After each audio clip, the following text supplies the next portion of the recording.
Facebook ইউটিউবে সব জায়গায় ডিমের চাটনি দেখতে দেখতে আমার মাথা নষ্ট হয়ে গেছে।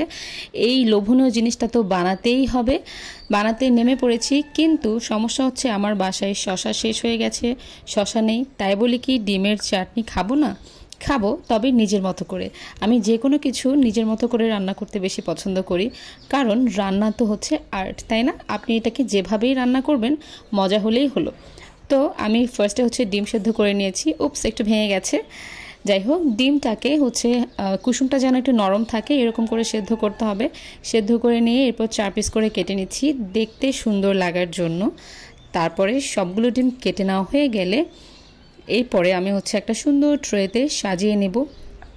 খুবই মজার এই সিম্পল রেসিপিটা, এটা একদমই সহজ, খুবই সহজভাবে হচ্ছে বানিয়ে ফেলেছি। এখন হচ্ছে ডিমগুলোকে সুন্দর করে হচ্ছে একটা ট্রেতে আমি হচ্ছে নিয়ে নিচ্ছি, অ্যান্ড দেন এরপরে সুন্দর করে সাজিয়ে নিয়েছি দেখতে ভালো লাগার জন্য। তারপরে যেহেতু শসা নেই, তেঁতুল ছিল, তারপরও আমি এখানে একটা চাট মশলা দিয়ে দিয়েছি। একটু চাটপাটা তো করতে হবে, তাই না? তারপর উপর দিয়ে একটু ধনেপাতা ছিটিয়ে দিয়েছি। ব্যাস, আমার খুবই সিম্পল ওয়েতে হচ্ছে মশলা ডিম বলেছি আমি এটাকে, খুব সিম্পল ওয়েতে মশলা ডিম তৈরি হয়ে গেছে।